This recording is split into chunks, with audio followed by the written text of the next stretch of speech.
There is no doubt that we are living through the fastest technology shift ever. Today, we're talking about AI. We're not going to get technical.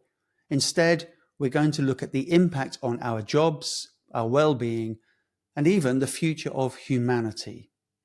We're going to take a glimpse at the potential end state and ask some important questions. Who asked for this? Where is it going? Who stands to benefit the most? And how do we protect ourselves whilst taking advantage of everything that AI has to offer? To help me do this, today I'm joined by Eloisa Tovee. Ellie is a UN delegate for the UK, advocating for women and other underrepresented groups. She's also a writer and a content creator, so she is right at the epicenter of AI. She's precisely the sort of person who stands to gain and lose by the impact of AI. This episode matters because in and amongst all of the understandable excitement about AI and everything that it can offer, an increasing number of people are pausing to ask the simple questions. Where is this all going? And this is Ellie's platform so that we can have that conversation. So if you are overwhelmed by AI, or if you're not sure who to trust, or if you just want to stay relevant and in control in a world that's moving way too fast, this episode is for you. Let's get into it.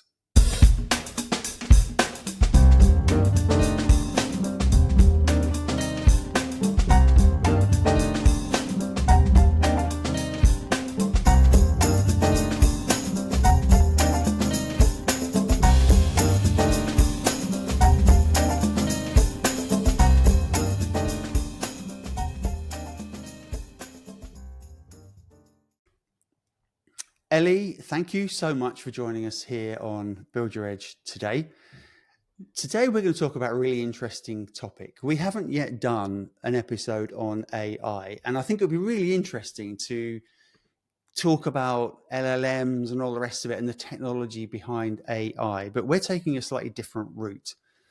You've spent a long time looking at the social impact, really, of AI, and we're going to explore that. Because a lot of people are really excited about AI and what it's doing and its potential, which is fantastic. But equally, there are some consequences for you and me and for work and the society and humanity in general. So we're going to explore that a little bit. Can we start by talking about how you became interested in AI and its impact? Yeah, that's a good place to start. So I've been working in tech now for about 10 years.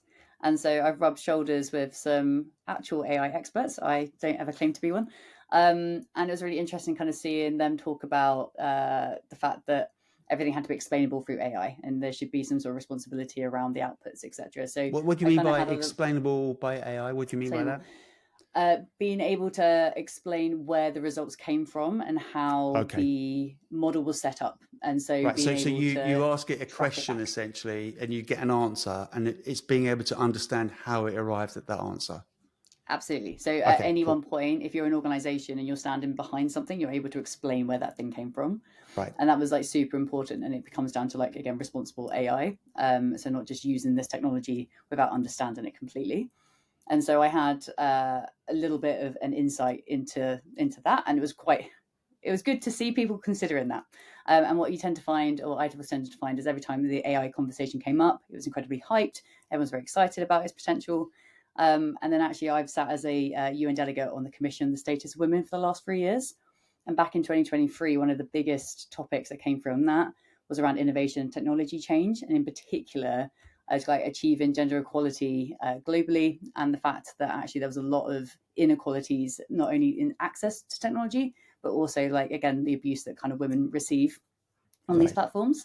And so the reason why I became interested in this is because, yes, there's a lot of social good that can come from this, but in the same breath, there's also a lot of social harm. And I was feeling like the harm side of it wasn't being spoken about enough, possibly because it was starting to undermine, or could potentially undermine, then the progress and the push for the innovation. And I don't see that as a thing. I think being able to consider the harms of something as well as the good is only ever a good thing. I think a lot of people maybe have that sort of slight unease in the back of their heads, but you can't say it, can you? Because partly you feel like a Luddite, like just embrace AI, it's going to be great. And so if you sort of, even if you question it, you sound like a dinosaur, you're not with us. And before we dive into the content even more, I'd just love to talk about, you said, for example, you're not an AI expert and you're not particularly in, you're not what you might determine to be a technologist as such. You're in the creative field, aren't you? So how has AI impacted your job? Well, let's just say I still have a job, so that's one positive thing. Right, good, well done. But I work in marketing, and marketing is one of those sectors which I think is under the firing line. I think that it's a lot of what I do. So I'm a copywriter by trade, but equally I work alongside designers, and actually a lot of the tools that are coming through look at, hey, I can write a blog for you, or I can do the research for you, or I can create a video for you. So you're kind of starting to see a lot of these creative use cases coming through. And we have an incredible chief product officer at my current place. And he is very hot on AI. So actually what I'm finding in my current role is a lot of pressure from my organization, in particular, my product officer, to adopt AI wherever we can and to try and seek out those use cases to make sure that we are applying it wherever we can. And my issue with that, to an extent, because again, to your point, I wrote a post on LinkedIn basically saying if AI is doing all our work for us and robots are kind of doing the factories and people don't have jobs anymore, what happens next? And somebody wrote in a comment and basically said that it's change anxiety. That's all it is. It's change anxiety. And I was thinking that's such an We're going to talk about this sort of end game, aren't we? A lot more later on, and I would love to explore that a bit later. But yeah. But to your point, the second you raise your hand to say actually I've got some concerns here, everyone's like, no, you're just nervous about change. And so I don't think that's what it is. And occasionally I've said to my CPO, I was like, if you want us to adopt this, are we taking into consideration, because a lot of it is around efficiencies. We want AI so people become more efficient. And I was like, is it more efficient, or are you just halving my deadline and expecting me to deliver double the work, at which point we're doing quantity over quality? And all that kind of stuff. So my concern with just rolling AI out for as many use cases as possible is I think that we lose some of the humanity in the work that we do. I also think that we're not always thinking about what's actually best for the organization. We're just speeding things up.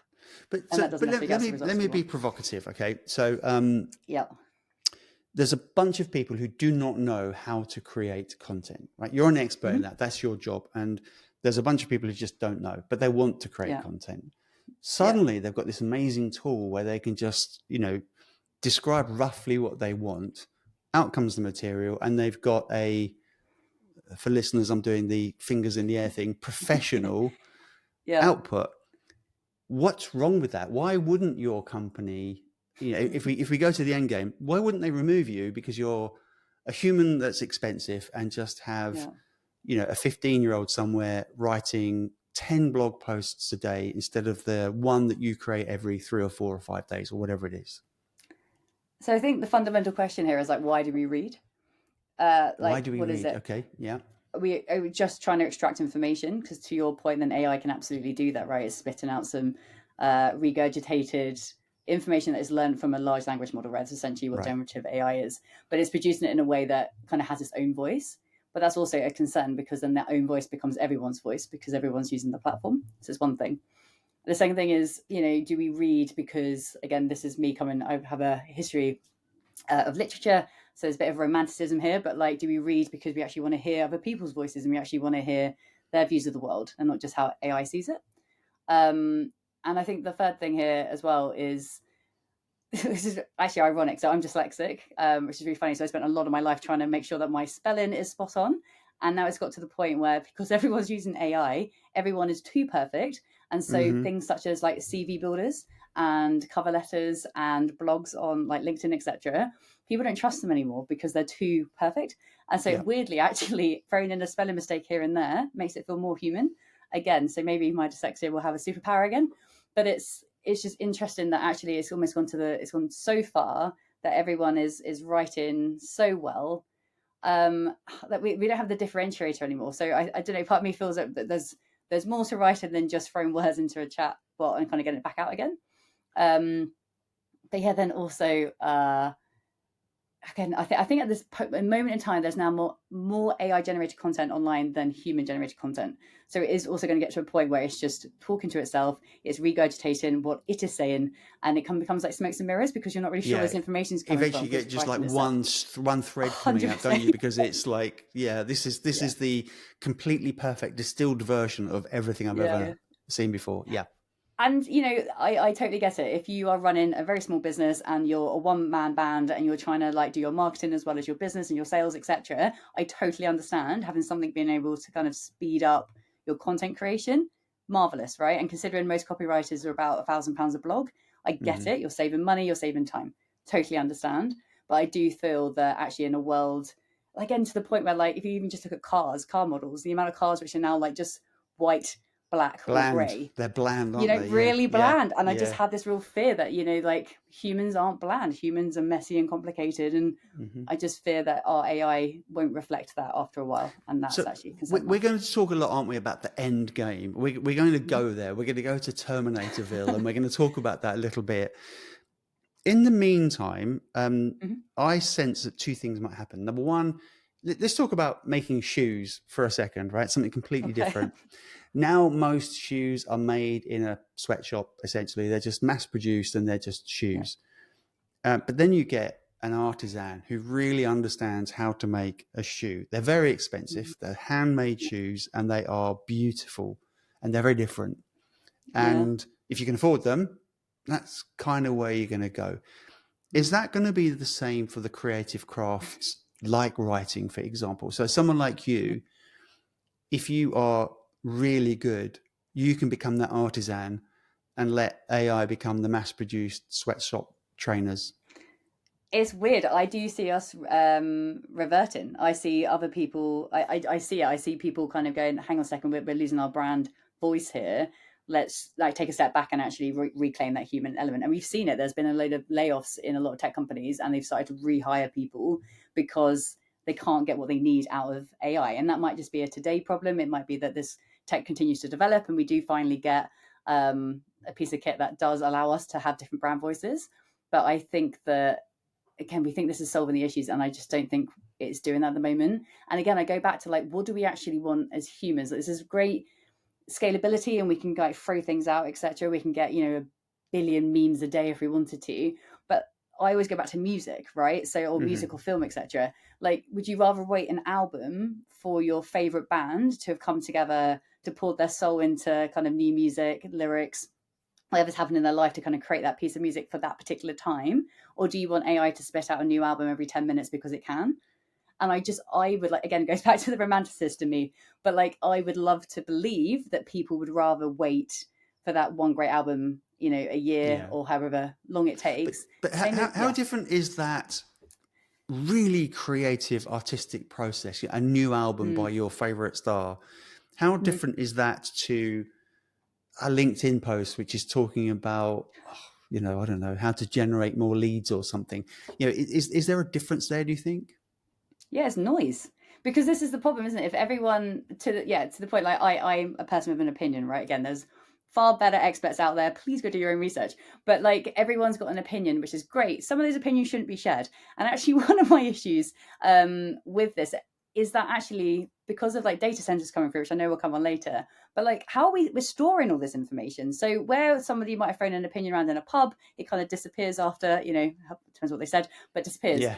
What we're saying here now is like people will produce content at such an excess, at such a scale that is it useful anymore? And I don't think people are considering that. So just because you can produce something at the speed that we are, and just because you can throw every idea your head can possibly have into ChatGPT to push out a LinkedIn post, should we be sharing all of those? And then at which stage do we stop saving those into data centers, which is then costing us energy and isn't actually adding any value? Obviously, it's training these models at the moment, but in terms of we shouldn't need to have every single thought in the world. So for me, it literally goes back to what is the value? Why do we read stuff? Why did you follow people on LinkedIn to begin with? You followed them because you wanted their insights and their expertise and whatever it was that they got from their experience and their roles. And what we have now instead is a thought that's been dropped in ChatGPT, expanded into 300 words. Is that Yeah. achieving what we need? I would argue probably not. And then we just have noise. Especially when the reader says, I haven't got time to read it. They stick it into ChatGPT and they say, give me a summary. So it's like, yeah. I want to go back on something that you touched on earlier on. So you're a UN delegate, and one of the things that you have been talking about is that AI is disproportionately impacting women and maybe other minority groups. Why is that? Can you just explore that with me a little bit more? Yeah, I mean, there's a multitude of reasons from the research that I've done. One of them is that tech has currently, or the digital space that we're building at the moment, essentially mirrors the physical space that we have. And so we have things like the patriarchy, we have things like misogyny coming through, which is just, there are charities which are attempting to tackle this, but it's been by no means been tackled at a state level or a government level. And so the issues we got is when there's like an increase in violence towards women being perpetuated in real life, what we're finding is that just is being mirrored in digital spaces. One of the other issues we have is that the people designing this digital space, again, are primarily men. 22% of those who work in AI are currently women. The majority of those have experienced abuse in their space, in their work. And what we tend to find then is those who are building this are not building in the safeguards needed. So we're seeing bias being built into the algorithms, which these large language models are being built on. We are seeing, again, money is being prioritized over safety. So, for instance, there was a YouTube channel that was hosting videos. So the channel was called Women Shot AI. And essentially it was AI created videos of women begging for their lives and they've been shot in the face. And YouTube had that live for months. Excuse me? I've never even... That's right. Horrible. I mean, I don't much care horrible. that it's women in the video. Almost like the whole concept of that is disgusting. Somebody's taking and again, these are AI generators, so deepfakes often. So people's likeness is being used. So often an image of their face, for instance, is being then dropped into a body of sorts, which is AI generated. And then those videos are kind of uploaded and shared. And so I think the reason why women are being targeted more, affected more, is because that's literally a reflection of the real world. And until we figure that out here. Before you told me that now, I did not know that. That's really shocking. Yeah. Yeah. I'd love to touch on something else that you mentioned. Yeah. And that's about there's a few people making money out of this. And if you sort of take a helicopter view and step back, it's quite obvious that there are people like Elon Musk, Mark Zuckerberg, Satya Nadella, other people who are building these very large, they're building AI. And I question why they're building it. Are they building it for commercial success or to advance humanity? And I know that you can have a narrative that says, well, it makes humans more productive, etc. But again, we're going to go to the end zone and we're going to look at what that means. Talk about what that means. So, you've got a small cluster of 7 or 8 people who are driving this AI agenda. What's the impact on that? The impact of that on everybody else, you and me? Yeah. So the first thing is that, and this is not new for today, right? We've always had a nominated number of people, not even nominated, right? They nominate themselves, but a group of people who decide that this thing is the future, and then they put loads of money behind it and they drive society forward, right? So I wouldn't say it's new from that perspective. However, you've got a high concentration of wealth. They are making decisions which fundamentally impact humans. One of those is obviously around energy consumption. So Satya Nadella, who is the CEO of Microsoft, he basically said that he expects us to get to 10% of global energy consumption by 2030. That's what's required if we are to be on the trajectory of AI. I want to repeat that. By 2030, 10% of the world's energy output will be consumed by servicing AI. 10%. Yes. And what he's saying is that there has to be, so he says that we need social permission to be able to kind of achieve that. So what do you mean by social permission? He has recognized that because the resources of the planet aren't infinite, that he has to have buy-in from wider society for them to go ahead with this project. because ultimately it impacts everyone.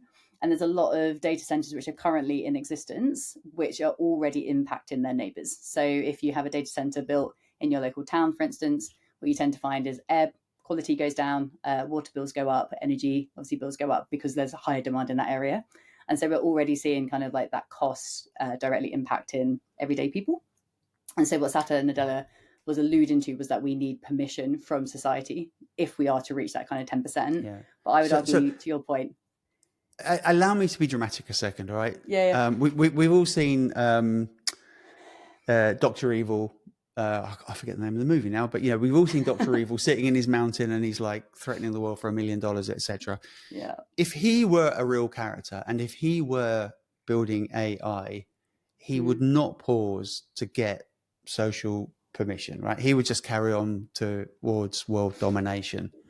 Yeah. Why would real people in real life who have got a really strong, they're building a business, they're getting investment, they've got to share a return on that investment, they want to be the leader. Why would they pause to get that social permission? So what's kind of sad is I was reading a book called Supremacy, AI ChatGPT and the Race That Would Change the World. It's written by Parmi Olson. And what they spoke about was that actually many of like the early pioneers of this technology, they were designing it for the greater good, right? They genuinely set out with a higher goal in mind. They genuinely wanted societal value to come from this project. So that changed quite dramatically. And often it changed because there became a race to get and commercialize AI. So to get it to market and to commercialize it. And that's where a lot of these issues come from. Again, this isn't unique to AI, but when profit kind of like overtakes or becomes the main goal, what ends up happening is that things like safety measures end up taking a back seat. Right. And so one of the issues that we've got with these like 7 people who are in the organizations which are kind of driving AI forward, I would argue, and they have expressed, I wouldn't say regret, but they've absolutely expressed warnings around this and the fact that there should be more frameworks, etc.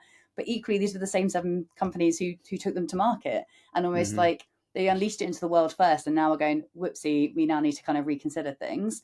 And what I'm seeing is that you've got these charities kind of like sweeping up behind them with all the harm that's kind of like falling out of it. And they're like, oh, but we're just learning and, innovation can't sit still and we need to keep pushing forward. And a lot of the time it's like, well, the US has to beat China. So like we have to keep going. But then you have things around like data security risks, like really prominent. Again, you've got like harm literally being caused towards human beings. So women, like the use case at the moment. So in terms of like deepfakes and videos being created by AI, I think 95% of online deepfakes are non-consensual pornographic images at the moment. And 99% of those targeted are women.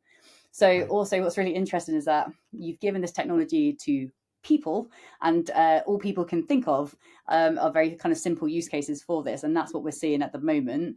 And actually back to Satya Nadella, he actually said that one of the issues that they're seeing at the moment and why businesses aren't seeing a return on investment and why society as a whole isn't seeing the value is because the use cases are really, really slim at the moment. And he said we need a more, like a broader spectrum of economic value coming from this before it actually gets adopted and before we kind of start to see those returns. So what is interesting is that we're seeing this kind of big boom, but for me, we're seeing quite a restricted amount of use cases. And it's because you're relying on human creativity and humans kind of what we can dream of and think of. Are you almost straying into the world of censorship there almost? Like, here's a tool, you can create what the hell you like, but in order for it to be, I don't know what the right word is, acceptable or whatever, you kind of need to have it censored and therefore there's a filter for what can actually be made available. Is that what we're getting towards? It's tricky. I looked into, again, like what some of these, the godfathers of AI we've been speaking about. And obviously we've had some of them come forward and say, we've absolutely taken a wrong turn here and we should take it all back, right? So there's that level. But then you can't put the genie back in the bottle, can you? You cannot put the genie back in the bottle. And I think part of that was deliberate, right? They wanted the momentum. So they wanted to get it out. They wanted to be making money. And weirdly, for a long time, obviously, ChatGPT was ahead of that race. And more recently, like Google, I think, has like surpassed that. Yeah. So we'll kind of see. But Yan LeCun, I believe his name is, so he's ex-Meta, again, considered a godfather of AI. So he basically believes that like safeguarding is required and argues that like AI systems should be objective driven with clear guardrails. So embedding constraints like submission to humans and empathy is like core directives of this technology. So it's less about you used the word a second ago. It's not about like suppressing kind of this Censorship. technology, censorship, right? But it is about recognizing that this technology, it's invasive. It uses our Yeah. data. There's a lot of risk around our own data and how it's being used, what it's being used for. And I would argue we're not getting a say over that. Yes, they may put terms and conditions on the website, but we're not ultimately getting a say over Right. how our data is being used But by you know, seven organizations. you touched on it yourself earlier on, which was in a way it's mirroring real life. So Mm-hmm. there's a lot of abuse against women in Mm-hmm. AI, but that is reflecting the fact that there's a lot of abuse against women in real life. Real life, yeah. So if you have these AI tools which are creating a load of content, that is equally mirroring real life, because forever there's been you know, made up photographs or stories or movies or whatever, which construct a picture of real life, which is not real life. And if I go to, you know, Dr. Evil again in his mountain, I cannot again see him putting in place safeguards and Why would they? protections and limitations. Like, why would they? Mm-hmm. Exactly. Here's a tool, pay me money, knock your socks off, do what you like. And I'm just wondering to Yeah. what degree we can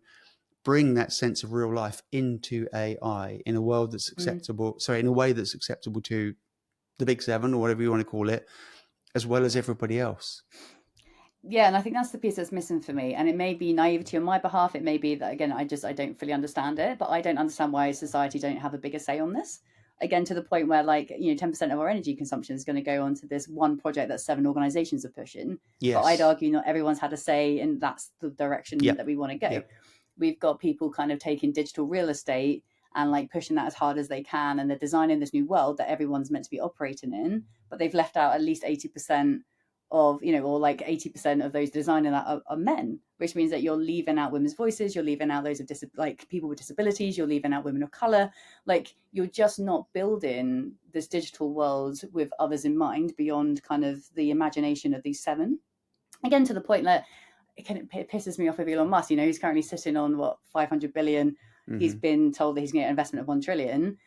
What's he doing? He's building space rockets to get people off the planet into Mars. And I just feel like, I don't know necessarily if I would trust this person. You made a point last time we chatted that he made a point that work will be optional in the future. I'm like, good Lord, if this person is the one that I have to put my faith into, and they say, so the hand that feeds you is the one that can starve you, like, what are we going to do if we're not working and earning money? Which is obviously, we live in a capitalist society. Money is what is needed. People can't afford to live as it is at the moment, and we've still got our jobs, right? And so I don't know where this scales to. And I'm a little bit nervous that those who are designing this don't care, because they're making profit. They're making significant amount of money. Again, their shareholder prices at the moment, or share prices, my apologies, are like skyrocketed high. They've doubled their wealth in the last year alone. Like, again, there's no reason for them to slow down this momentum. But I'm looking at the everyday person being like, well, what happens if they achieve that goal of replacing us with AI and technology and robots for efficiency? And Let's I go just there for just a sec. Let's just go there for just a second, right? And again, like if you ever sort of say, "Oh, have you seen Terminator?" People roll their eyes at you and go, "Come on, well, yeah I'm only using AI for spell check." But let's go there for just a second. Let's look at that made up end game where you have got AI, big yeah computer systems, robots, and there's probably not a bad time to bring up the book *Sapiens* if you've read that. In I haven't, *Sapiens* but I feel it's a great book. It's a really, really yeah. good book. I've actually only got halfway through it because it got a little bit abstract, but the first Okay. 5 or 6 pages are just a brief history of humankind. Mm. And it goes right back to the Big Bang, and it's sort of, the jumps are huge. They're millions and millions of years, billions of years. And then you get to sort of 200,000 years ago when Homo sapiens, you and me, became dominant. And it's only really the last 500 years that we've had things like science and other big concepts which are now everywhere. And you only got to go back 50 years until we were on the moon. And his sort of conclusion was that at the time that he wrote it, maybe 10 years ago, within 2,000 years, humans would be redundant. They'd be replaced by some other super being, is what he kind of Yeah. describes it as. I just look at that and think, is that AI and robotics. You know, you have these things walking around, and why would they then need humans? And if you add into that the Elon Musk comment about, very soon work will be optional. Well, if I'm the guy that's making the robots, why would I invest my time and money in making the robots just so that you, Ellie, can do what you want to do? There's a lot of questions there. What's your view on that kind of? Yeah, what's your view on this whole end game thing? And it sounds mad, right? I'm sure that some people will listen to that and go, "Jeremy, get a grip." But I think a lot of people are thinking that and not saying it. Yeah. So again, I don't trust these people as far as I can throw them. Right. I like if the option, if the end game is that they replace all of us and then somehow, because again, if you look at the UK at the moment as an example, the welfare state is being completely dragged through the mud in our media and has been for the last couple of months, right? So people are demonizing the welfare state. Whereas actually, if you look at AI and you look at, again, the fact that no one's going to have any jobs, well, then we're going to be completely dependent on welfare state because all our money is going to come from this concentration of wealth, whether that's government or whether it's these 7 businesses. And so part of me, and again, that could be a very naive standpoint, but I'm just like, where does this go? And who is feeding me if I can't feed myself because I can't earn money, right? Will it take all of our jobs? Again, the big thinkers in this space say no. There's going to be things that it absolutely replaces. People will have to adapt. They're going to have to get good at adapting. So this whole idea of actually you have to practice adaptability to kind of keep yourself going. We are a species that is constantly evolved. And I think this is just another evolution. The difference between this possibly and then other areas of our history is just how fast this is happening. And I just don't think that yes, they talk about infrastructure in terms of data centers and how we call these systems down, etc. But what about the infrastructure for society when it drastically changes and people don't have the work? Are they putting as much thought into that? I don't think so. That's not what I'm reading. So that's where my concern comes in. It's, if that is where we're going, it'd be nice to have a bit more of a plan around what that looks like for people. And also there's this assumption so I can't remember where this came from, this idea that everyone's going to be sat on a beach while our robots do everything for us. And it's just, I don't know. That's, have you ever sat on the beach for 2 weeks? You think about it for months in advance and you go, thank God I'm here. And you sit by the pool for 2 weeks. But about day 8 or by day 9, you're going, I'm done now. I want to go back and stretch my brain and actually do some work. Can you imagine that for ever? But isn't that interesting? Because also, I also feel this is distraction, right? Okay, so back to the point of why do we read and why do we listen to music and why do we watch film, etc. For me, that's art, right? That's human-made art. We are engaging in other people's views of the world. We are engaging in culture and new ways of thinking. And so if we're all sat on the beach for 2 weeks, 2 years, whatever, if we're all retired by 30, then what the hell are we reading? Mm-hmm. What are we listening to? What are we watching? And is that just then us being distracted for the rest of our lives? We're just being entertained. Does that then become the moment where now you don't have to work for 40, 50, 60 hours a week and now you have got that time? Now you can write? Is that a benefit? Does this now give humans the ability to be those creative beings? Possibly. But again, I'd argue by that time we're going to be so reliant on this technology. There's even our own work. I'd love it, for everyone to go off and be creators. But we see at this moment, the reason that we don't have so much investment into creative as a field is because we have what am I trying to say? There's been a couple of actors who've come forward and basically said that one of the saddest things of society and one of the failings of society is when only those coming through as actors, as authors, as artists are your upper class. And the reason it's your upper class is because those are the only ones who can afford to go to theatre school, who can afford not to earn from their artwork, not to earn from their books, because they've got, money they can fall back on. Right. And so actually one of the failings of society is when you have your lower classes, your middle and lower classes, unable to access kind of that creative field. So I would argue, surely by taking work away from people and putting us into a bit more of a desperate state, we're seeing it now. Actually what you tend to find is that there's less people going into the arts because there's less freedom for them to be able to explore in a way that allows them to do that without fear. Do you know what I mean? Who comes to mind?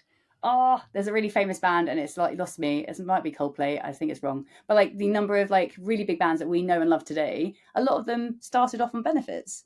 They they decided deliberately to quit their jobs and to focus on that particular craft for a year or so, give it everything they had, and now they're multimillionaires and they're paying their taxes back into the system. So like I also feel that yeah, I don't know.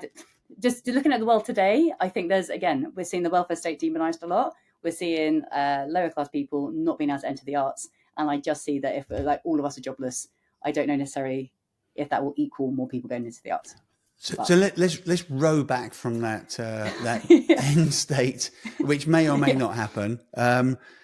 What do you think is, and I think we've described some of the kind of unacceptable uses of AI, which unfortunately will probably never go away.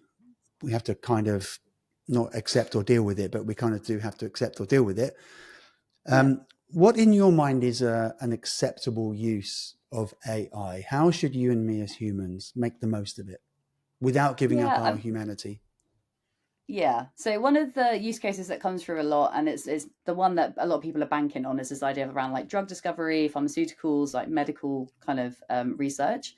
And again, the one thing that large language models has in its arsenal is that they can process a lot of data much faster than any human can, and they can start to spot patterns. So I remember in my last place, Global Logic, they were designing something around it was it was images, and it was around brain tumors. That's what it was.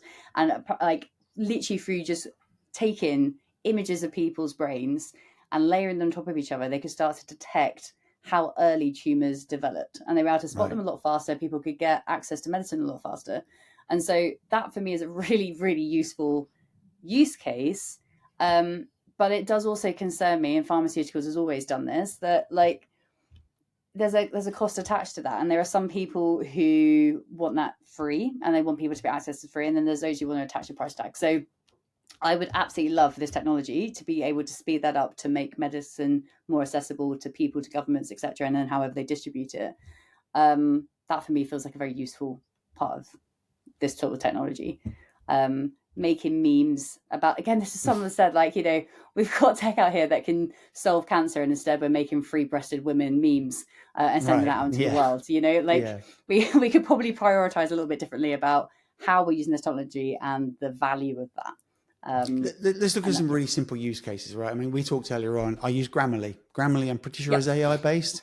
So what it does is it enhances my ability to write something. It will reword things and phrases, fix spellings, bit of grammar, so that the content that I create and the ideas I'm trying to express end up being expressed better.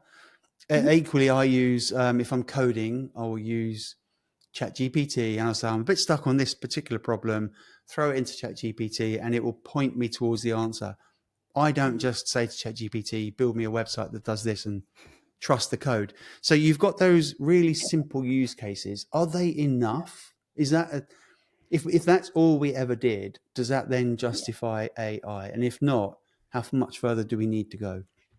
No, it doesn't. I don't think so. And again, Grammarly is a really interesting thing because it's not creating anything new. It's just correcting what you can see. So arguably, it's a model before what we're seeing today. And so I think it wasn't until 2022, my apologies, that ChatGPT came to the scene, right? And I think that was for the first time people were starting to see a different way that we could engage with technology. It was like a curtain being opened, wasn't it? It was like, oh, crikey, look at that. Yeah. And everyone, again, I was at Global Logic at the time, which is a production platform engineering company. So I was surrounded by engineers who were trying this out every day. There was a new tool they were using, a new app they were playing with, etc. And I have seen that, again, with my company at the moment. There's a lot of people in my organization equally as interested. So most weeks I'm seeing new apps come through. I don't quite know where they want, what the goal is of this. Where we go, again, a lot of it is around efficiencies. A lot of it is around like, what can we automate? So what processes, and also what, like, what's the word? If you're like in a factory, like what factory lines can we like automate, etc. So it feels like there is that, what do humans not want to do and how can we make it faster? But I don't think, Grammarly for me is so last year. It's a iteration away from what we're experiencing today. What concerns me about today, so for instance, things like chatbots. Chatbots were an early edition of something like ChatGPT, where it was programmed, it had a script, and you basically, whatever questions you answered, it could give you a set amount of replies depending on what you'd asked. That's not where we are today. What we're here Right. today is that it's coming back with more natural language, which is a big thing, which is why people feel much more comfortable with this as a platform, because it feels like you're engaging with a person. That also concerns me of just how much is being produced and we don't know it's AI. But And I'd also an say, example, Ellie, they don't work. I mean, I just the other week I was having a technical problem with something, went to a chat bot. I knew I was talking to a chat bot. You talk, yeah. and it just points you back to web pages which are already there. And actually, you go, that's just not Mm-hmm. what I'm looking for. It was Yeah. a deeply frustrating experience. Now, maybe that's just Yeah.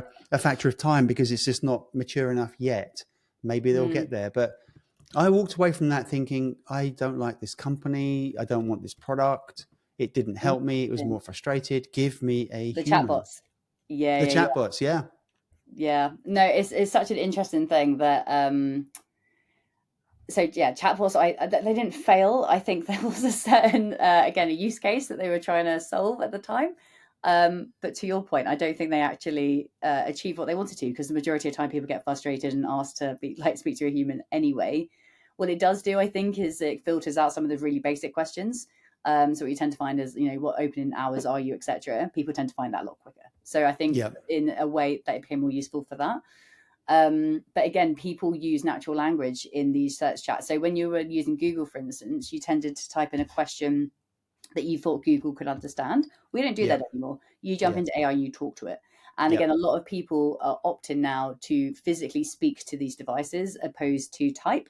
And so what you find with things such as your Alexa downstairs, like that has had to learn natural language processing, LLP, it's had to learn that so much faster. And again, back to bias and kind of how these things are being designed. For a long time, there was only specific accents and voices, etc., dialects that they could pick up, and that's what they would train those models on. So you still had people who couldn't access this technology, mostly because the algorithms weren't designed to include everyone. So it's an interesting. We're going to see iterations of this. I don't think we've seen the end of it. You made a point Mm. last time we spoke that like every time you go into ChatGPT, every couple of minutes you'll get a new response because it's learned something different since the last time you spoke to it. And so, yeah, I think that's also a thing of who was it? There was a guy who basically said he thought that the human intelligence element of AI he thought was like years away, and now he's not so sure. So this was Hmm. Hinton, and he said that he was a skeptic of AGI, which is artificial general Yep. intelligence, and that's human level intelligence for us.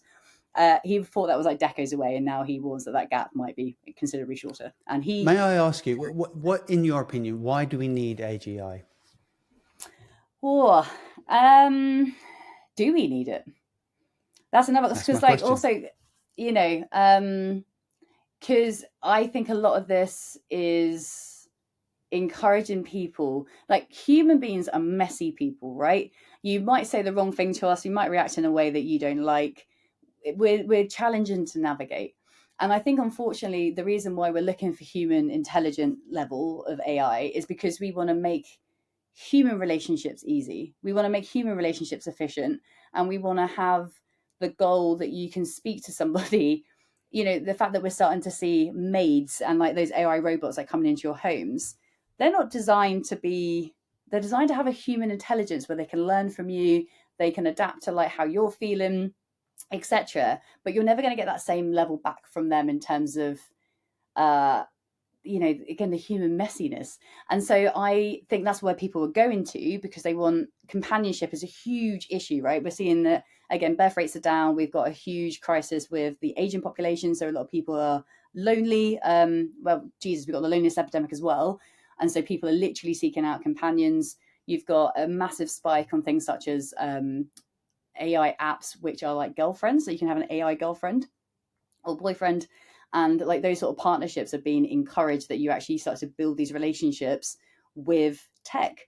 And I think it's trying to solve these issues that it's seen in humans: loneliness, companionship, needing care, particular parts of our lives. I think that's incredibly damaging, because it shouldn't be life. It can be easier, but life shouldn't be easy. I don't know. That concerns So me greatly. I I'm, don't let's know. say Yeah. I don't know, 15, 16, 17-year-old boy. I'm Mm, anxious. I'm nervous. I can't talk to yeah. girls. I don't know where to go. And I really want a girlfriend, someone who understands me and can support me and tell me nice things and make me feel good. What's Yeah. wrong with me having an AI girlfriend who fills that void? Um, so for me, if that's going to be the rest of your life that you're spent online in a bedroom somewhere, kind of speaking, that's fine. But at some point, you're going to have to interact with people, whether that's through work, whether that's through going to, well, maybe you get your shopping delivered to home, but at some point you Yeah. might have to interact with another human being. And again, back to the kind of what we mirror on the digital world is what we kind of see in the real world today. Actually, one of the biggest problems with these apps is they're kind of being built with a supreme version of what a woman should look like. And so they're Right. very submissive. They don't speak back. Like everything you say is the best thing they've ever heard. So they're very complimentary. There's no pushback. So they completely remove any kind of friction. There was an advert the other day for an AI girlfriend app that said, are you bored of women's issues and like women kind of coming to you with their problems? And so the way they're selling this is that you kind of get your ideal girlfriend. She's never going to age. She's got the perfect, pair of tits. She doesn't argue back at you. She's 100, like 24/7, is submissive. Oh, but if you send us $5, she'll send you a nude of herself. And so Wow. also relationships become then subscription models, and you kind of get tied in to these platforms. So for me, the biggest concern I have is that it's not a natural way of actually engaging with the world. And if at some point you actually end up having to engage with the world, I don't think you've ever then developed those social skills to be able to, do that. Empathy online is false. It can replicate Mhm. things that it thinks it knows, but it's got no lived experience, AI. So everything it's presenting back to you is false and empty. I think for people who are lonely, having yourself segmented in a room somewhere and siloed with technology, does that make you any less lonely? I don't know necessarily if that's an issue. And then to your point, you want a girlfriend. Why? I kind of feel that like we continually tell people that the epitome of success is to obviously have that relationship. And actually, I feel that are we selling people short that actually, you should seek happiness in and of yourself. And then obviously if you have a partner, it's a very beautiful thing. But have you tried friends? Have you tried like building your friendship groups and actually making sure that you're out there developing social skills and hobbies and interests? And then maybe you'll attract a partner then. So I kind of feel also presenting, I don't know, it kind of shortcuts to something that we're told that we need, and it completely misses out all those steps that actually make us human and like building those connections. And some of these apps, the last thing I'll say on this is that algorithms are designed to keep us on the platforms. That's their full intent, right? It's all about usage. It's all about consumption. And so if you've got something like an AI girlfriend, there's a woman called Laura Bates who's exceptional. She's an author. She does a lot of research into things like the manosphere and more recently into AI. Things such as robots I think she was in Amsterdam, where you can basically now order a robot for yourself, an AI experience where they're in whatever condition you want to find them in. And What do you you can mean by take that condition? any I condition. mean, So don't you become too graphic, but I don't know what you mean. any condition. So torn dresses, bloody, beaten Oh, I up. see. I So see. any Oh, kind of scenario that you'd like to experience, that they can make that happen because it's an AI robot or it's an AI designed experience. And so reminds me of that you movie can make Hostel. anything. I don't know if you've ever seen Hostel from a long I time haven't seen ago. Hostel. Oh, okay. Yeah. So that was it was a couple of kids were sort of hiking across Europe somewhere, and they were basically Mm, kidnapped, and they ended up in this warehouse tied to a right. chair or something, and Yeah. people could pay to go into the Mm, warehouse and do what they wanted to these people, like yeah. cut So them, kill them, imagine whatever, and that. it became an addictive drug. Yeah. Yeah. And the problem is, right? So there's still an element of like, fuck, this is a human. We don't want to be doing stuff to them. If you remove the human element, if you just Yeah. have something that looks like a woman and is bloody and beaten and, you can do whatever the fuck you want to her, then that crosses a line because you're like, well, we can't actually hurt this person. But then at some point, the same people who are engaging with these robots are going to end up engaging with real life women, real person, right? And relationships. So that was a bit of a shortcut, but like back to like platforms. So before you move on from that, there's something I've always asked. So yeah, my kids play things like Fortnite and all the rest of it, and my older one, he plays I can't remember, some game where he walks around with a gun. He's essentially shooting people, and there is blood. Yeah. And I've always sort of asked the question: is that more likely to make him become a gun-happy, toting mass murderer because he's playing the game and getting a kick out of it? Like, obviously, that's why they play it. Yeah. And the answer I always get is no. If anything, it kind of releases it, and then you're not going to become that person in real life. Yeah, I don't necessarily agree with that. As I don't think your son's going to become a mass murderer, but I just feel that like. No, but you know, if every time that you use these weapons and you're killing people and you don't get any emotional pushback from that, right? So if you stab somebody in a game and you don't get any remorse from that, right? You don't feel any kind of emotion about having killed someone and taken someone's life. You have that detachment. You know, we are seeing kids now. Again, this isn't every kid in the thing, but you know, we're seeing children go up to other people and stab them in schools, and then when they spoke about afterwards, like, do you feel sorry for this? They're like, well, no, you deserved it. And so we are starting to see like this detachment. It's not every person using technology this will happen to, absolutely not.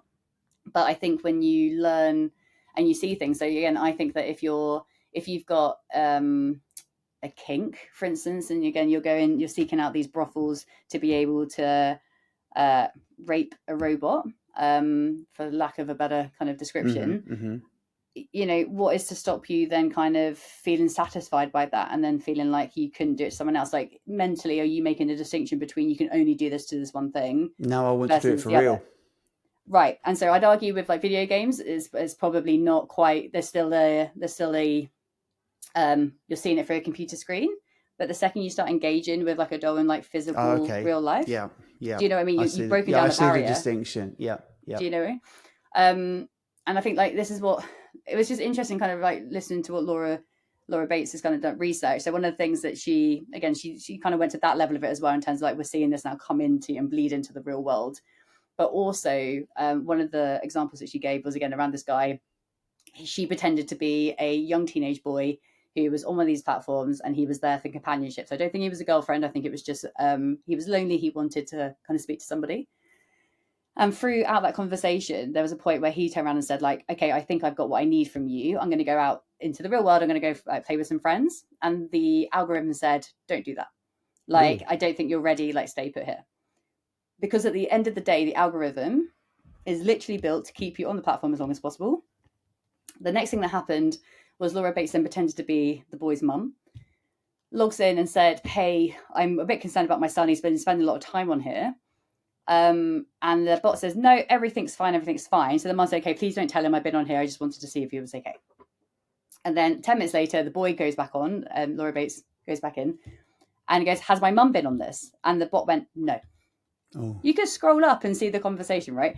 And so I think what's really concerning when you look at these applications and how they're designed, yes, you could argue that is, to your point, like they're just looking for a little bit of reassurance, or they're looking for some advice about how to like chat up a girl, etc. You just have to remember like what the purpose of these platforms are, and one of them is to make money. The second is to have a reliance on their use so that you kind of keep going back to it. I think there was some stats that like 55% of those who use this, like of users, chat with their AI companion every day. And at the moment, the 6 AI companion apps alone account for 52 million users. So like the interest around like AI companions and AI girlfriends is absolutely exploding at the moment. And I don't think necessarily that's a good thing for people and how we interact, because it starts to affect how like younger generations form their friendships, form partnerships, and like their support networks. And, you know, the fact that you can get like a therapist online now, a little bit concerning, you know, when you realize the incentive of these platforms. Let's talk now. So what you're leaving behind is almost a sort of I'm not quite sure how to describe it, but it's almost a sort of a way to protect yourself against AI. Because I hear everything you say, and quite a lot of it's deeply disturbing, actually. Mm. But there is also this sense of inevitability, right? These things are going to happen, right? AI is going to continue to evolve. We don't know where it's going to go. So it's inevitable. It's going to be around us. And what you've left behind is almost a sort of a self-protection guide. It's how to make the most of AI, but protect your humanity. And I think that's what you and me, when we've been thinking about this, it's that very idea that no matter what may be in the future, humanity is really important. We are humans. How do we protect that? How do we leverage AI for good, for personal gain, even? Nothing wrong with that, but without throwing away our humanity. Maybe you can just talk a little bit about what you're leaving behind and why it's important to you. Yeah, I mean, I feel it feels very doom and gloom, and it's not. I think it's just recognizing that there are limitations to this technology, and at the moment, we like around the AI boom. At the moment, there's a lot of hype around like its potential and like where it can take us, etc. And again, I just feel that there's a lot missing from that conversation in terms of the actual harm it creates. And the one we haven't touched on today is like it can undermine democracies, and that's a massive issue, right? So to your point around like deepfakes and the manipulation of media, etc., we've had examples of that all through history. Today, you can have it like within a couple of seconds. Again, I remember the video. There was a picture of Trump being arrested a couple of years ago, completely fake. But like that can cause civil war, right? That can actually undermine democracies, and we're seeing that. And if anyone's ever read the book, it's Cambridge Analytica, and I forgot the name of the guy, but it'll come to me in a second. But he basically spoke through. So the book's called Mindfuck. It was by Christopher Wiley. And he basically said that like the way that they harvest our data, the way that they kind of then communicate to us, and the way that our algorithms are shaped, our perception of the world and how we see that through the lens. So that's another thing about, the human aspect of this and why it being so important is because actually you should run into things that you disagree with. You should run into things that make you uncomfortable. You should run into different perspectives and different ways of thinking about things. And if you're constantly online and you're kind of being fed, you're in these like very narrow chambers of information that they want to show you. And they tell you that it's like based on your preferences, etc. But what you end up finding is that that's the only thing you ever see. So you kind of get challenged less. And actually some of the advice they say is like, follow people you fundamentally disagree with. Like keep your head out of the echo chamber, but that's something you have to deliberately do. And that is what the real world does, right? Like I'm sure I live in a close and I'm sure I don't get along with all of my neighbors. I'm sure we have different perspectives, but that is, somebody said the other day, like everyone wants to be part of a community of the village, but no one wants to put in the effort to be in the village. And part of the effort being in the village is feeling uncomfortable, having people knock on your door, like having people come into your life when you're ready for them. And actually, I think what AI is offering us and what the technology is offering us is convenience and a really easy world where everything makes sense and you're not challenged, etc. And that for me is really problematic. So I'd say that, that's why for me the human element is so important. It's becoming increasingly difficult, isn't it? I think at the moment we're all hyper aware. You see a video or a picture or something and you're immediately hyper aware. Challenge. You look at the hands. AI. Has he got a 6 finger? Yeah, exactly. Like has he got feet instead of hands, etc.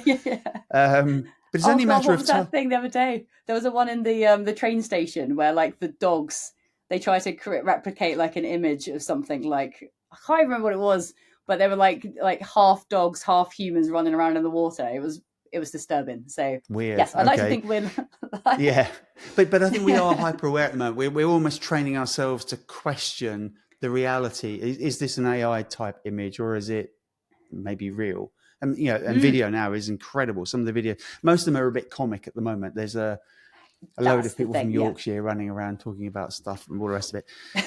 but I wonder how long it will be before we're through that and we just go, I've turned off now and I will just literally accept everything that I'm shown. Interestingly, because my dad is the opposite. He's like, I don't trust anything I see anymore. So he's already there. And he's already like, how can I listen to the news? Because I don't know if the journalist has picked up the story, like where's their source from? And like, he goes, unless I've seen it for myself in real life, I no longer believe anything. And that's but the journalist will say to you, I've verified this, won't they? I mean, the BBC now have this thing called BBC Verified. But then I think to myself, how? And you can just say it's verified. You can just put like a tick on it and go, yeah, done. Oh, okay, cool. Now I believe you. Yeah. So it's interesting because like, again, you made a point earlier.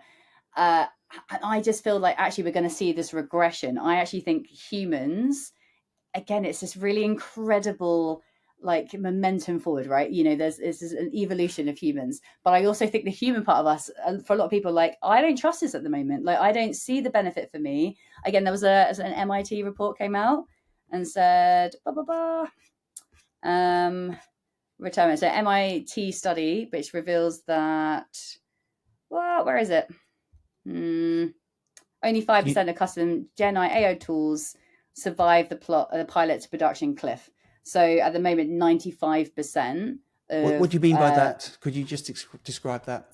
Yeah, so at the moment, there's like a whole bunch of organizations who are taking the risks. So they've chosen to invest into AI. And what this MIT study showed is that 95% of those aren't seeing a kind of return of investment that they thought they'd get out of this. Oh, the and return on investment. Right. Okay. So any kind of value, monetary value. A lot of them feel that they might have, I don't know, increased a little bit of efficiency, but they're just not seeing what they thought they promised. Right. And only 5% of those are surviving the pilot to production. So pilot programs are things where you might test out an idea and then scale it up to kind of production level. Again, coming back to what we talked about earlier on, that almost mirrors real life as well, doesn't it? Because 5% of startups will make it through and survive. Yes, but the difference here is just the amount of money that's been put into this particular tool. And I think that's what's concerning people, is that there's like a lot of promises being made. There's a lot of hype around the value of this. We're seeing like literally transfers of like trillions of pounds. I think it's the most, there's a whole thing around like AI debt at the moment. So it's not just that companies are putting money in, but they're taking loans out to kind of support investments into the infrastructure. So there's a lot more at risk here than other technologies, perhaps, where, again, I said like 75% of digital transformations fail. This isn't new. So I think the fact that you're right, we should expect things to fail. This is still really early days for AI. And a lot of people warn, yes, it's 95% at the moment, but it's only been 2 years. Like, give it a bit of time, people might start finding it. But again, back to Saturn. I've always had this this thought that, you know, people now launch a product and they go AI driven, like it's got AI in it, and everyone goes, okay, cool, that's cool. But you don't see people going SQL driven or computer driven. I mean, because for me, AI is almost just a tool. It's a way of getting stuff done. And there's this move away from here's a product, here's what it will do for you, here's the problem it will solve. To this is great because it's got AI. Yeah, but what does it do? It doesn't matter. It's got AI. You know, I don't want to kind of go blockchain, but blockchain was there, wasn't it? Blockchain was like, put blockchain in everything and you'll be fine. Yeah. And again, that's the thing. It's the other side of that as well is like people who will absolutely play with this. Those who've kind of got the excess kind of money to be able to kind of invest in this sort of stuff. But then again, it speaks to like the tech inequality. There are countries around the world which don't have like a full rollout of internet at the moment. And yet we're sat here talking about like the US running away with like AI and like people completely taking our jobs. And so also the gap between what's even possible between different nations is huge, depending again on like how much money is available, you know, how much space there is available to kind of build town-sized data centers, all that kind of stuff. And so what we also find is like that inequality is going to grow. We find that again that the users of this technology and majority men as well. And so again, when it's learning upon itself, not only is it taking information online, which again, unfortunately, throughout history has been mostly male as a point of view. We're then seeing male users, and so that's also then kind of reflecting back in anything new that it's learning from. So actually going forward to something that we could do, again, as you said, this technology isn't going away. Something that I loved, I was at an event recently and there was a woman who said, when you're using AI as a woman, write in, I am a woman, I am a senior leader in whatever company you are, and get it to train better. So there you go, a bit of advice if you're a woman, let's help ourselves. Let's like put this information into AI, do it at a scale that it can't ignore it, because at the moment it's been able to. So it's also being really deliberate in how we're using it, how we want it trained, and then like trying to think of those use cases. So don't just depend on these 7 organizations to build this how they want to. Like, they've given it to us to a point. Let's stop focusing on pornography and let's start actually like building this in a way that we feel might actually benefit us. Regrettably, sex sells, doesn't it? I mean, that's been the thing for oh my God. ever, right? If you don't know, you can go back as much as as far as you want since the beginning of Even in the advertising or whatever. 15th century, literally, yeah, when the printing press came about, one of the first use cases for that was like broady pamphlets were being produced. And so Wow. like every time there's like an advancement in technology, porn is one of the How first can we get this industries into to sex? accelerate Yeah. it. Yeah. Yeah, absolutely. And it's the fact that video and online streaming that became so good so quickly because porn basically Mm. bought into it. And it Hmm. became kind of an industry that kind of relied on it, built a blueprint that other organizations built off. And now we're Yeah. seeing exactly the same with AI. So yeah, porn has had its place, pushed things forward, but also has a lot of harm. Right. Um, yeah. Let's get into your handout, because I think we're at the point now Okay. where we Yeah. want to say to people, look, you can protect yourself a little bit, and you can use Yeah. AI. And I was really interested in hearing you talking about the lady who said, if you're a female, if you're a leader or Mm. whatever, put that in and train the models, because actually otherwise, the very nature of what it's doing, you'll be ignored, right? So Yeah. the Yeah. first point that you make is that you should practice adapting. What do you mean by that? Mm. So a lot of people, again, to the point where the guy said, you're just anxious about change. And I think to a point, like human beings often, there's a little bit of resistance to evolutions. Again, that's why a lot of digital transformation programs fail. It's not because it doesn't make sense. It's because people don't want to change. They're used to kind of the way of working. So when we say, it's just not enough to say be adaptable, because for a lot of people being adaptable is quite an open kind of phrase, but practice being adaptable. So like practice kind of like incrementally changing things, like doing things slightly differently, like going on to some training courses, for instance, to learn about new tools, or, yes, you do it a particular way, but just give it a go in like kind of safer environments where you can fail and it's not going to be a big issue. So yeah, practice and adaptability so that actually you become more comfortable with that change. The thing at the moment is just the pace of this evolution we haven't seen before, and so it's one way that this isn't the last iteration we're going to see. There's going to be more of them, and so if you can kind of practice adapting and feeling kind of safer adapting and more Right. ready for that, then I think Can I? The way I look at technology generally is, imagine you're going along in a speeding car. mm-hmm. The minute you get out of the car and let the car speed on, you've got a real job to catch it up. And it seems Yeah, that great analogy.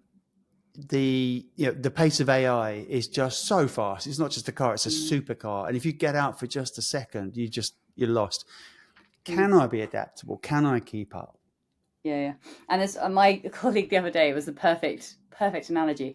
There's also this thing as well that like if you're not objective driven, if you haven't got a reason why you're using something, then often what you find is a bit of chaos. And he used the example of like young kids on a football field. If they don't know like how to play the game, they just all follow the ball. So if it's on the left Right. hand side of the corner, you have the Yeah. whole team run over, and you kind of find that you can't then pass to somebody on the right hand side because everyone's like with you.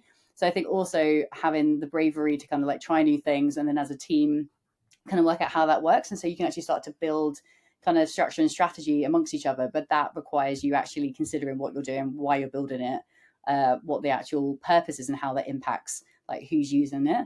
And too many people just go, oh, shiny tool, let's jump into that. Let's, with no actual real idea about like how it then gets implemented and used going forward. But So, there is a fear, isn't there, that when you see a shiny new tool, if you don't go and kick that football, somebody yeah. else will, and now you've lost. Yeah, and that, actually, it was really interesting because I was listening to what came up in the Satya Nadella interview I was listening to, and there was a whole conversation around, well, clearly the US or China are going to win this race, and he went, not so far, like just because Europe basically came up as an example as somebody who's not really invested in this, and arguably, actually, I was reading about apparently there's the first data center which has been built into a working cave or working mine, is in the Dolomites, Right. which is pretty cool. So like, it's not that Europe are maybe not, they're not as invested as the US or not putting as money into this. But what Satya and Nadella was saying was essentially, it's not the person who can build the most infrastructure and put the most money behind this. It is the country who can come up with the most use cases that create a broad spectrum of economic value. And so at the moment, what you're finding is that it's too concentrated. And actually, if you can be you can be the country who's just kind of riding the wave, slightly behind. But if you can come up with how this is actually used in society, how it benefits people, and you can build it in to different applications of it, you've got much more higher degrees of success, or you will That's have. the Apple model, isn't it? That's exactly what Apple do. And also, I was reading the other day that you can now have a data center in your garden. So if you've got a shed, they'll come and put a load of servers in your shed. Yeah. Obviously, it needs power and stuff, but then the heat that it generates goes into your house and warms your house up. Yes, I have heard about it. And again, like it can, I spoke about this at the beginning, but like it just concerns me a little bit in terms of this will continue to grow, right? The amount of data that AI creates in a day is just, I don't think our brains can actually comprehend it. And the problem we've got is then these data centers not only host that data, but then they also duplicate it in case we lose the first draft, right? So there's like a lot of, you know, making sure we look after, like, and yes, it's great that people can heat their homes and like fill their sheds with this stuff. But like, do we want that? And I kind of feel again, do we need to save every piece of information that these machines have inside them? Do we need to save every meme that's ever been created? Do we need to save every like tweet that's ever been tweeted? I think there's probably argument to suggest that a lot of that is drivel and it's not useful to humans. And yet we're about to spend a lot of money and space, like actual real space, brick and mortar space, there we go, like hosting this stuff, which I don't think is necessarily a value. And yes, so it's I'm glad that there was a couple in Essex, wasn't it? I'm very happy they're heating their home with this technology. That's great. You know, we're seeing other countries look at kind of like how they can build it underground and again use kind of the heat. Again, we've seen the example in Dolomites where they're using like an active mine to kind of just use those spaces. But like, do we want to fill the world with data or centers? The moon, which are... the moon as well, isn't it? Or the moon. This sounds nuts, doesn't it? We're talking about stuff. It's like, listen to yourself, but it's true, right? They're going to put stuff on the moon. Number two is something which I think will resonate with a lot of people, which is write first and then use AI as a senior advisor, which I think is a really common use case right now. Yeah, so you asked me a question earlier, like, you know, am I concerned about, or like, you know, this is literally my industry. I'm a copywriter. I find generally that I can tell which team members of mine are using AI completely and which ones of those have actually thought about it. And often it's because, you know, I do sparring with, I absolutely use AI. I use it most days when I'm at work and I spar with it, right? So I put something in, I'm like, this isn't right. You haven't quite hit the mark here, etc. And what I tend to find is that, yes, you can build your own models. So my organization has already started to create a model that my company uses primarily. And that allows us to put like proprietary data into there. So we can start to build things around like our customer data, etc. Do not put your customer data into ChatGPT. Just want to throw that out there. It's happened a few times. People do get sued. It's not good. So just like be really careful what you put into there. But that's half the issue is people end up using ChatGPT as like a first draft, but it misses the nuance of your customers. It misses the nuance of your product. It misses the nuance of your brand language, etc. Because all it's taken is from the internet, which is obviously not quite as specific as those three things plus extras.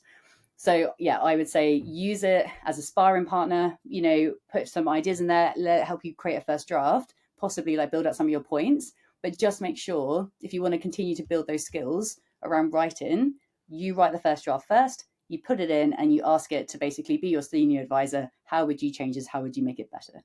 But like, I put a post on LinkedIn myself a while ago to say that I had begun to rely on, I felt this compunction to write a lot of content on LinkedIn, right? Everyone's doing it. So you've got to write every day.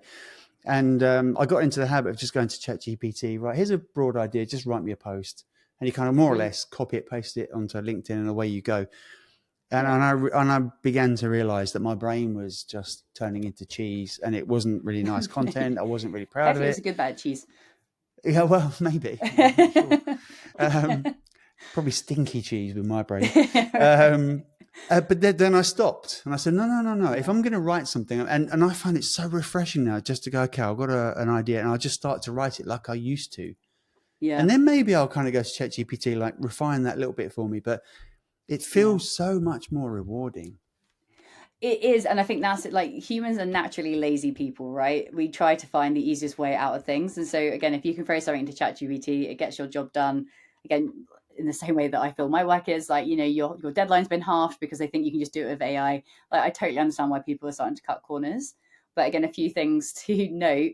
your cheese analogy is a great one, and you're also not making it up. Like MIT Media Lab did a study which basically shows that when you're using on excessive reliance on AI-driven solutions, it contributes to cognitive atrophy and a shrinking of like critical thinking abilities. And so this already been shown. This isn't a peer-reviewed study, so it's one thing to note, but it starts to introduce this idea, and I'm sure there's going to be future studies on this. Again, whether it's true or not, I believe it. Yeah, and I know I've witnessed there's a significant reduction in brain connectivity. And what's really interesting about it is they've started to compare it to things like Google, and they're like, well, we've had Google for ages, no one's got done from that. But the difference with Google is that you actually have to take physical steps to find the information you need. Whereas with ChatGPT, it just spits out the answer, and a lot of people just copy and paste. Yeah. So I think half the fun, actually, isn't it, is to try and think of the right thing to put into Google to get some relevant results. Actually, and even that is just a bit of a challenge. Yeah, scroll to page 4 because like you haven't seen the article headline that you need, and it's just the platforms that we've had previously, just for their functionality, encourage you to kind of like understand or at least try and question what you're looking for. AI doesn't do that because it jumps straight to the answer. Yeah. And it leads very nicely into number 3, which is be a prompt optimizer. Yeah. So understand, again, like if your AI is going to become part of work, it already is. We're starting to see it come through. One of the best ways that you can use it is to understand how you need to use it, and then understanding how you then talk to it to get what you need out of it. Too many people will just kind of ask it really basic questions, again, using natural language, but actually really trying to consider what you're using that tool for, and then creating a prompt that kind of gives you exactly what you need out of it will put you in good stead to kind of, I'm going to use the word compete in an AI-driven world. Okay. And then number 4 is understand AI's limitations. Yes. I mean, before you answer, it seems to me like almost there are no limitations. I just can't think of many limitations. When I consider the word limitation, so there's absolute benefits to AI, and the maybe limitations is the wrong word, but for me it's essentially understand that we like what's the harm that can be caused by this tool, and also what's the good that can be caused by this tool. And what I find, again, using my CPO as an example, an incredibly intelligent guy, very passionate about AI, but what I hear him say is like, just use this, and he doesn't put any kind of guardrails around like what that looks like. And so I think for him it's encouraging innovation because he's not putting any boundaries around it.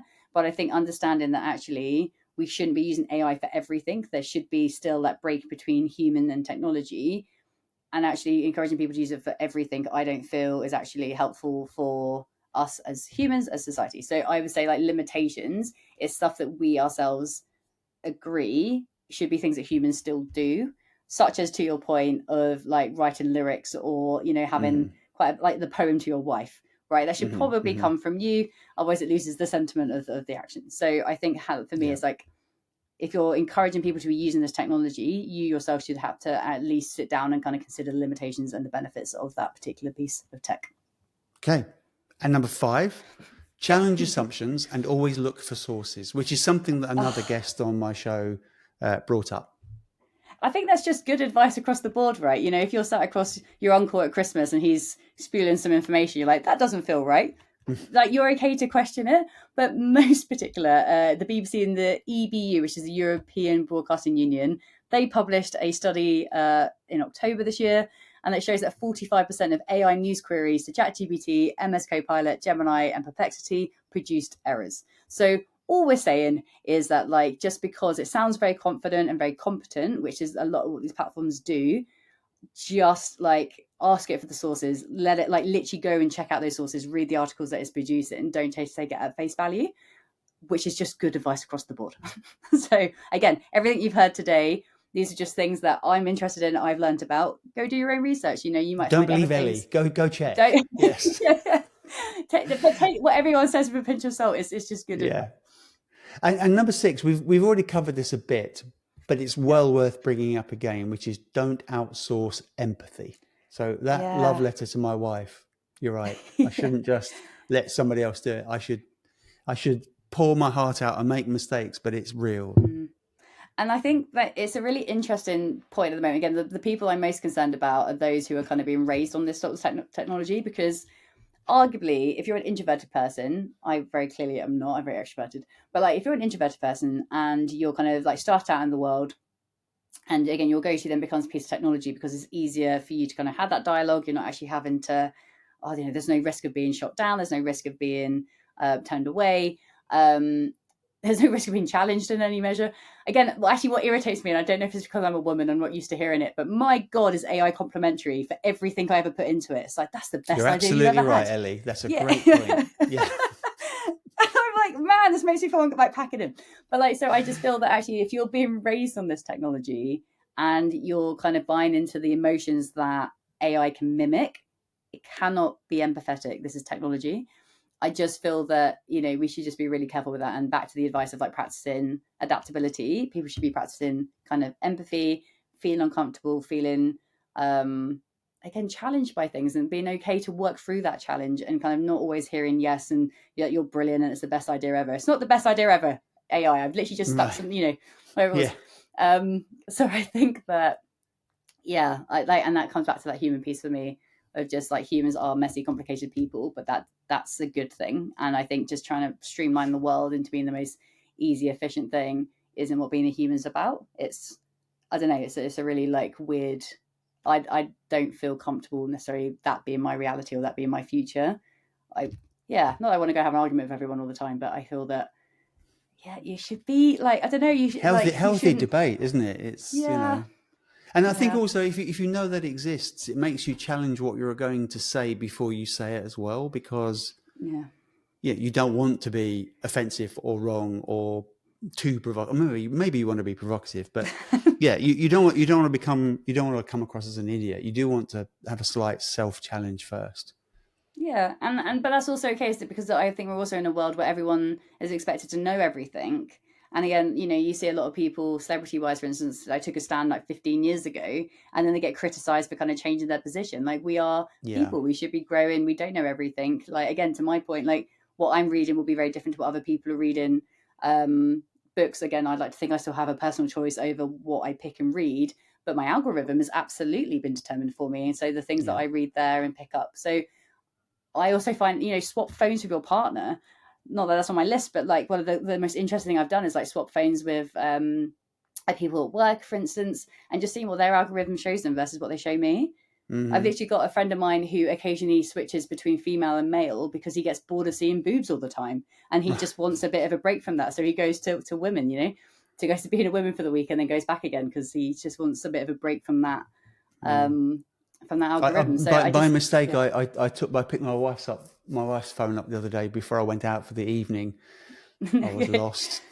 Everything was different. It's exactly the same phone, but somehow she had it set up very differently.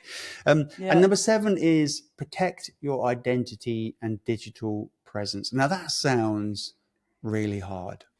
It sounds like once you engage, you've given away. Yeah, because also one of the pieces of advice that women get a lot is like, well, if you're experiencing online abuse, just go offline. And I don't think that's actually like, because it's the same advice as like, if you don't want to get raped, don't leave the house after 7 p.m. It's just ridiculous advice. But also it then prevents women from being able to use and capitalize and like actually get value from these platforms, which should be built for everyone. And so when they say like protect yourself, and obviously this isn't just women. My last company has just gone through a data breach, right? Yes. And so there's a lot of communications going on at the moment. This is public news. So like Global Logic experienced a data breach very recently. And some of the information that it's been said to have had taken from it is existing and also previous employees' national insurance numbers, passports, like date of birth, like where you bank, like some really, important information that you don't want in the hand of bad actors.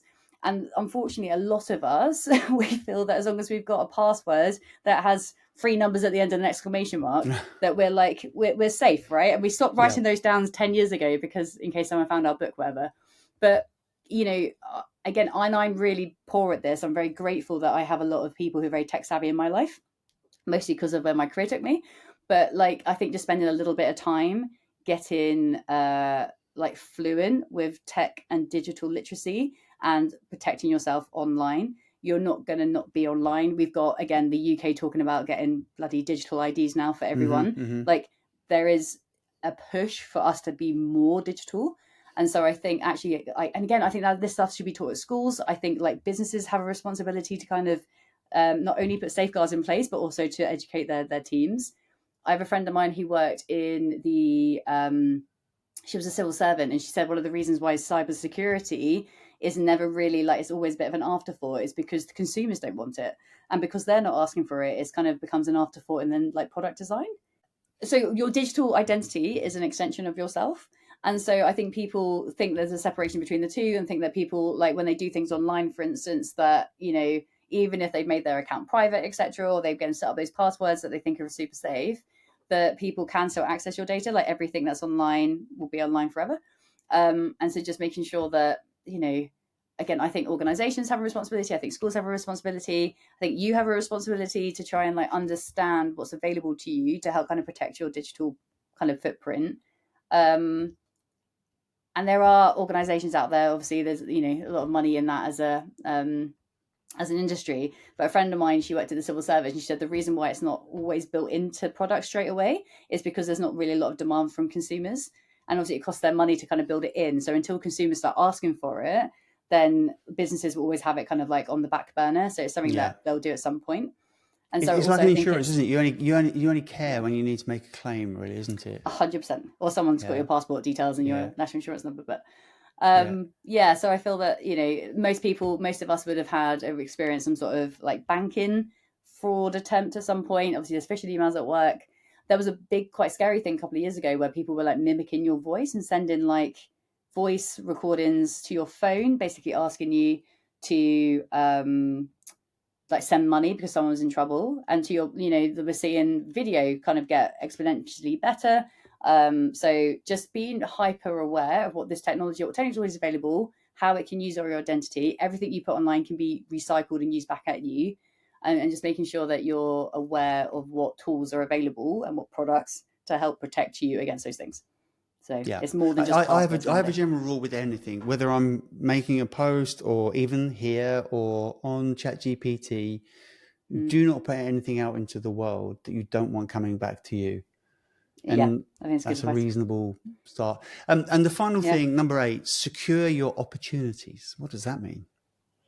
Secure opportunities. So I think a lot of people, this is so interesting. I've spoken about this before. There's a prediction that the next millionaires are actually going to be blue collar workers. So people who are bricklayers, electricians, plumbers, like all that kind of good stuff, like things that cannot physically be done or replicated by AI. So part of me feels like, you know, future proofing what your potential earning opportunities could be. If that kind of interests you, maybe go train up in the trades, because there is massive opportunity there. The second one is come back to my shoemaker, right? My artisan, my craftsman. 100%. And again, I think that you're going to see a bit of a retaliation from some people who crave that human side of things as well. So I think that, again, within the UK, there's been businesses who deliberately don't buy from China anymore. And that's a unique selling point, that they are made in Britain, and they're very proud of that.